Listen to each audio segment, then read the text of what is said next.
What's going on, Algebra Bros and Algebra Girls? This is Mr. Horszewski, and in this video I'm going to go ahead and do an example involving what's called straight line depreciation, or in other words, the straight line method.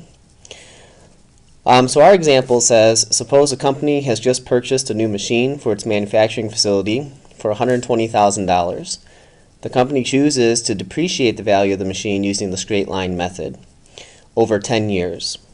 So what this means is that at the end of 10 years, the value of the machine will be 0. So that's kind of a clue as to our approach. What's also kind of implied by this is that each year that goes by, between 0 and 10 years, the value of the machine will decrease by the same amount. So we're charged with the task of writing a linear function v of x that gives the value of the machine as a function of its age, x. Then we have to determine what's known as the implied domain of the function. Alright, let's begin. First of all, our goal is to write a function of this format. V of x equals mx plus b. Now if we could figure out the correct value of m and the correct value of b, we'll be able to write the linear function. So let's talk a little bit more about this depreciating business. So I think what's going to be helpful for us is to maybe draft up a table of values. And in the first column, let's put a couple values of x. Second column, we'll have the corresponding values of v. Now at the time of purchase, 0 years have gone by. And the value of the machine we can assume to be what the company paid for it, which is $120,000. So when x is 0, the corresponding value of v would be $120,000. Now at the end of 10 years, the value of the machine is going to be 0. Okay, so as time goes by, wear and tear depreciates the value of the machine, but also newer technologies are coming out too, and so the technologies available, say at the end of 10 years here, might be a lot better than what the company is currently using. Either way you slice it though, when the value of x is 10, meaning 10 years, the value of the machine is going to be 0. This actually is enough information to help us figure out not only the value of m, but also the value of b. Let's go ahead and do that right now.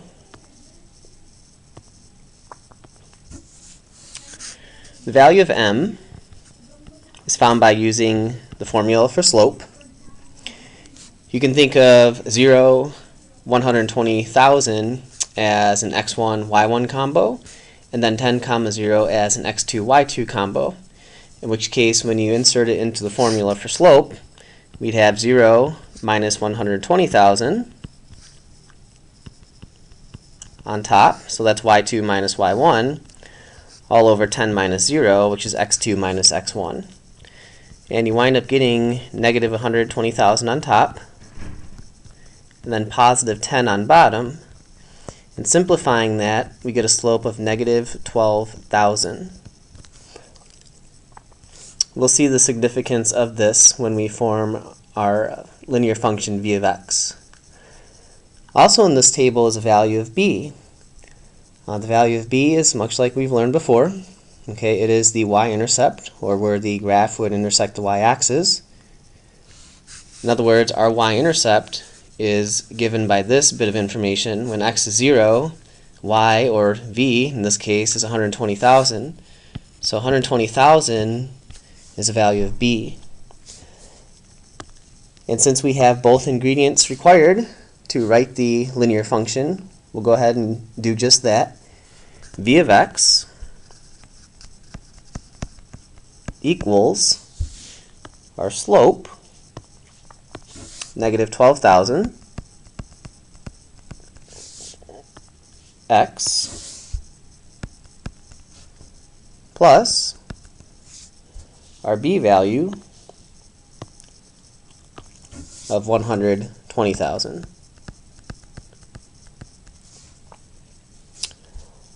Alright, and that's the first part of the problem. we have a function v of x that relates the value of the machine as a function of its age x. Now you're probably wondering, why do I have a blank quadrant 1 as part of this example? Well, it's to actually show you where some of the name comes from, the straight line method. I'm going to go ahead and mark up the x and y axes.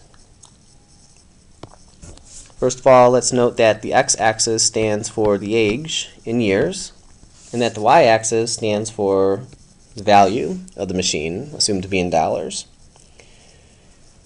With our table of values, we could plot 2 points, and those 2 points would actually be the intercepts of this graph. The y-intercept would be at 0, 120,000.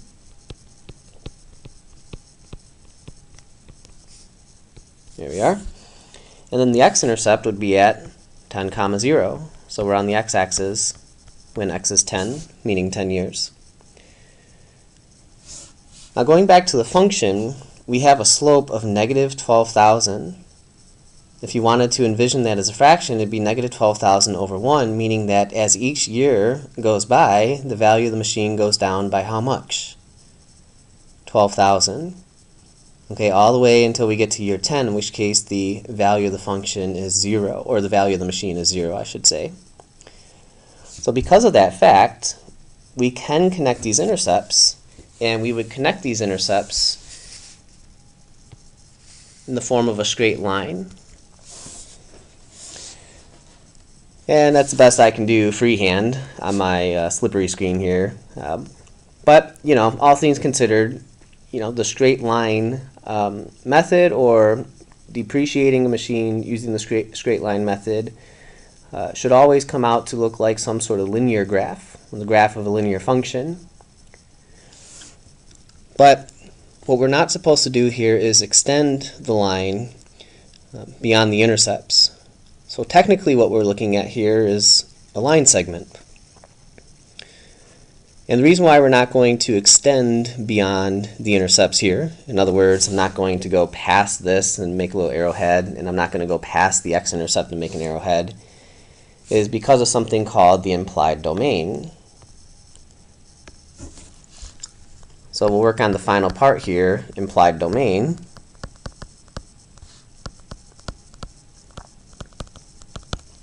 Implied domain is basically this: values of x that actually make sense to the problem. With most linear functions, if we're not in an application setting, the domain is going to be all real numbers.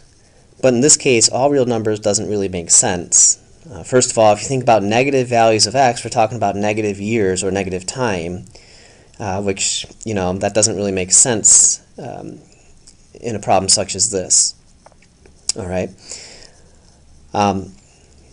Values larger than 10 actually don't make sense also, because at the end of x equals 10 years, the value of the machine is 0, and you're basically done with the machine. You're moving on to something else. So from a geometric standpoint, if x was larger than 10 and we were to go past this x-intercept, you know, we'd start to get negative values of the value of the machinery. Which doesn't make any practical sense either. So the only x values that really make sense to this problem are those between 0 and 10. Okay, those x values between 0 and 10 that are inclusive, in other words, bracket 0, comma 10 bracket, are the years of the machine that actually make sense here. We're only going to come up with values of the machine using x values between 0 and 10 inclusive. Okay, otherwise we start to get things that don't really make much sense. Alright, and that is our official implied domain, and that's where this video is going to end. Of course, if you have any questions whatsoever, feel free to reach out to me. Otherwise, thanks for watching, and I hope you enjoyed learning about the straight line method, as well as implied domain. Thank you.